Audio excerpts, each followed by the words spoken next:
Et le vaisseau de guerre? Mackay pourrait le réparer, peut-être? Oui, je pourrais le réparer, évidemment. Pourquoi ne pas mettre une fois de plus toute la pression sur les épaules de Mackay? J'ai constaté que vous étiez vraiment très fort quand on risque de mourir d'une minute à l'autre. Oui. C'est vrai, je le reconnais. Salut à tous, c'est Mackay et aujourd'hui j'avais envie de vous parler de l'Aurore, ou plus précisément des vaisseaux qui composent sa classe. À la fin de la vidéo, j'aimerais avoir votre avis à propos de vaisseaux spatiaux, mais dans un contexte un peu plus global.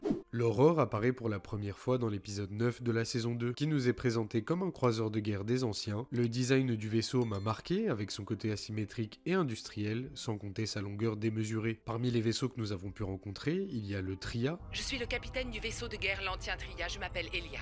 Avec un équipage composé d'anciens qui se dirigent vers la Terre, ou encore l'Hippophoralcus, communément baptisé l'Orion par Shepard. C'est l'Hippaforalcus. Le quoi? Il semblerait que les anciens lui aient donné le nom d'un grand général. Donc, il s'appelle Hippaforalcus. Hors de question qu'on l'appelle comme ça.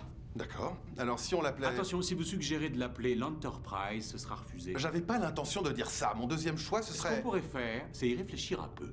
Vaisseau qui est prisonnier d'une ancienne base lantienne, habitée par les Taranians. Mais il y en a d'autres, comme celui des voyageurs qui capturent Shepard pour piloter le vaisseau. Je suppose que vous reconnaissez la technologie. C'est un vaisseau de guerre l'Antien.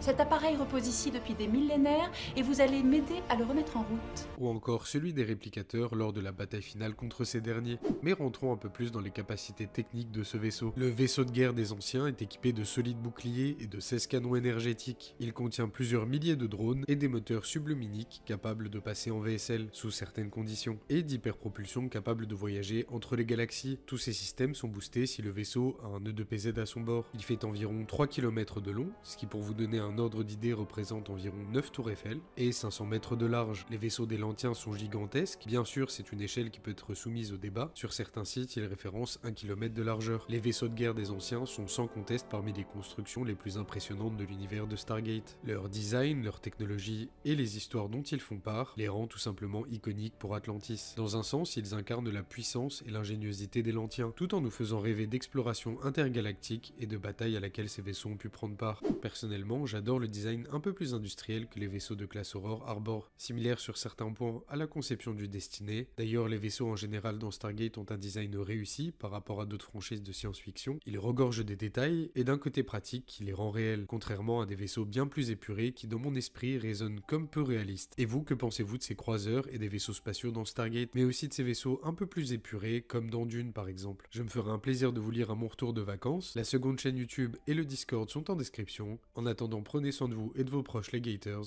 À demain 10h.